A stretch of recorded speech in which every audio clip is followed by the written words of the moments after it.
So we're really pleased with his progress. Okay, that's good to hear. Now, question number 2 comes from Arlene Anderson here in Regina. All right, go to it, Rob. What is your answer to this one? What do you dream about at night? Well, nightmares or what have you? Arlene, I don't really have dreams. I do have nightmares, and usually it's blitzing linebackers and people dropping passes and those kinds of things. But otherwise, I have the same kind of dreams that Arlene has. Okay. And if you get a win, things will get better in your dreams, I'm sure.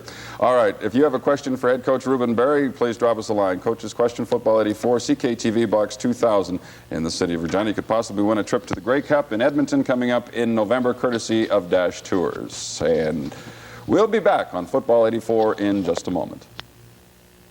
A few moments, running back Craig Ellis, but first we'd like to go to part 2 of the interview with CFL Commissioner Doug Mitchell and talking about a very controversial item in the CFL, refereeing.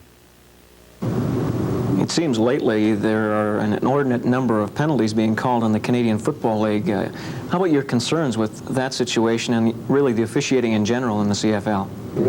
I've spent more time in officiating than I ever anticipated that I would, and that's not in disrespect to anybody involved in the officiating. I've gone to the cities and I've actually met with some of the officials, linesmen, umpires, referees, and got their input on officiating, and I've been tremendously impressed by the quality of the people we have. They're tremendously dedicated people who want to be involved in the Canadian Football League. We don't obviously pay them a lot of money. They don't do it for the money. They do it for the love of the game, and they're as much interested in improving the quality of the product on the field in any way they can as we are. And we've changed the evaluation system that we've had in effect. I'd like to look at having 2 people that are in charge of recruiting people, one in Eastern Canada, one in Western Canada. That's been done by our supervisors before, and there's all sorts of new ideas and approaches that we're looking at this particular time. And as you know, we're already into the season. We're into the season by the time I came on board. We are making some in-house changes like our evaluation system, but I think we'll have an additional crew perhaps for next year as well, so that we have a standby crew. We don't have enough officials in numbers, and all of those aspects of officiating are basically what we're looking at. You say you are reevaluating the officiating situation. Is that maybe the problem why there are so many flags being thrown?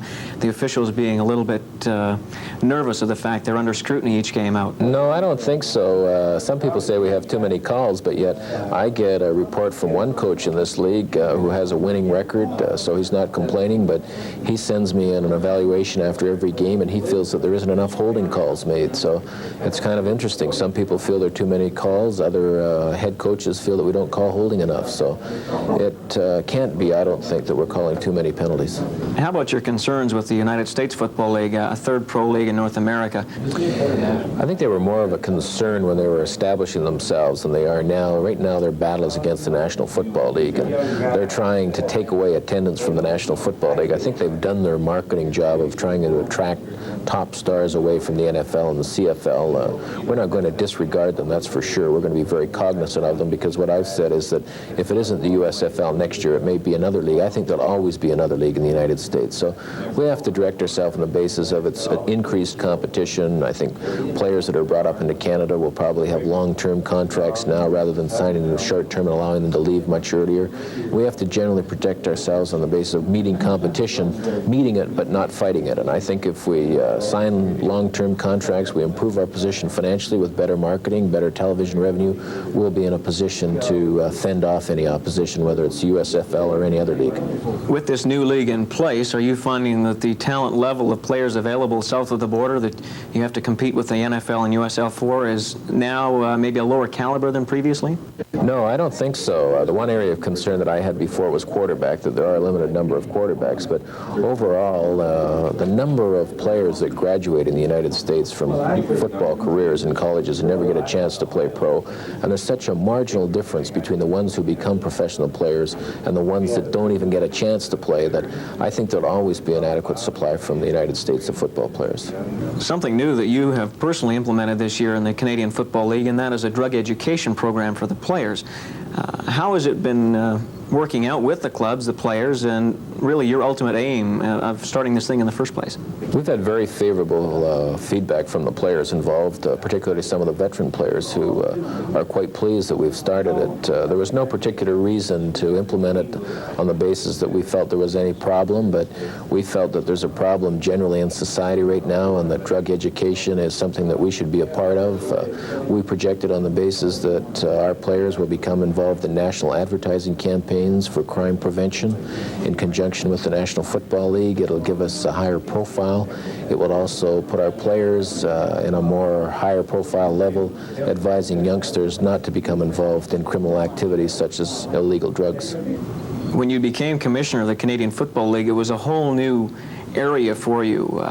Have you found that there are things that when you got there were completely new and you were really unaware of what you were getting yourself into? Well, I didn't know really what to expect, but it's been enjoyable. I've really loved it. I get up in the morning. In fact, sometimes I can't go to sleep at night thinking about what I want to do the next day. I'm so keen to get there, and I've enjoyed it very much. It's been a lot of fun, and I'm really looking forward to it. So I haven't seen any obstacles yet that have sort of come up unexpectedly. It's been routine in many ways, but it's been enjoyable. Up front, you appear to be very open-minded, aggressive, new ideas, trying to implement them. Are you finding that maybe some of the people who have been around the CFL a long time are finding you too over-aggressive?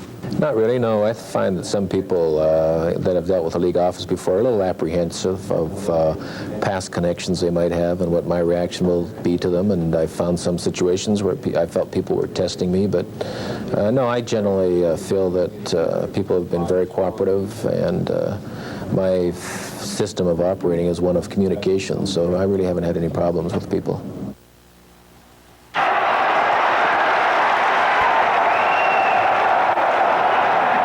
It's player guest time on Football 84, and I'd like to welcome Craig Ellis to the show tonight. And of course, Craig was one of the few real bright spots in Sunday's game in Calgary, mainly because of his kickoff returns, and he had a couple of them in the first half.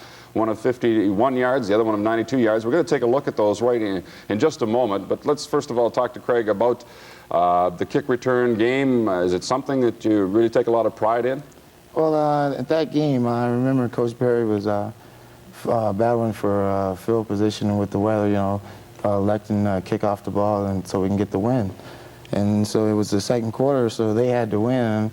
In order to, you know, to battle the field position, you got to get a good return to set your offense up in, you know, good field position. Here's the first one, and you're starting about the 2-yard line, and this one you bring back 51 yards. Yeah, I thought I was going to get tackled right there, and a lot of guys was trying to arm tackle me, and then I seen JT in the corner of my eye waiting to tackle me, so I set him up and cut back on him. And Richie Hall managed to come from behind and get you. Now the second one is even better because it's a 92-yard effort. It looked like you were going to go all the way, and I would imagine you had that thought in your mind too. Well, I can see right now you never ran 115 yards.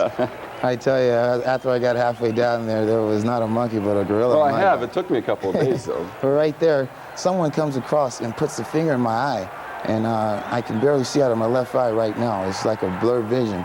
But I see there's a number 4 in front of me and got guys in front of me blocking. But at the last moment, I seen Ray Odom comes in on the left and get a hand on me. And of course, you ended up with just 1 point out of that one, and that has to be frustrating. Oh, it is disappointing, and that's just on the second kick return.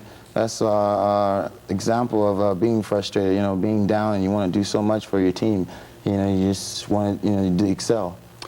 You came to the CFL in 1982 with Winnipeg Blue Bombers, then you were in Edmonton, then you were in Calgary. It wasn't until you got back to Calgary that you were in a running back spot again. Let's go through that a little bit. You were running back in college, and then all of a sudden you went to the pro ranks and they tried to make a receiver out of you. Yeah, I was playing receiver with Winnipeg, with 49ers, Winnipeg, and Edmonton. And when I got switched over to running back in the middle, well, the 4th game in '83, it was kind of hard because to you know, work out being a receiver, that's all you have to really do is run a route and catch a ball. But to be a running back is a little bit more difficult. You know, you got to block linebacker and you got to pick up the blitz and the stunts. So I was in really no condition to be picking up no linebacker. I was 169, maybe 170 pounds last year with Calgary, but I just wanted to play football, so I gave it a shot. There's been a lot of questions asked, Craig, about the situation in Calgary. There was you and Ray Krause in that backfield, and they came down to making a decision, and you were the guy that ended up on the outside and coming to Saskatchewan.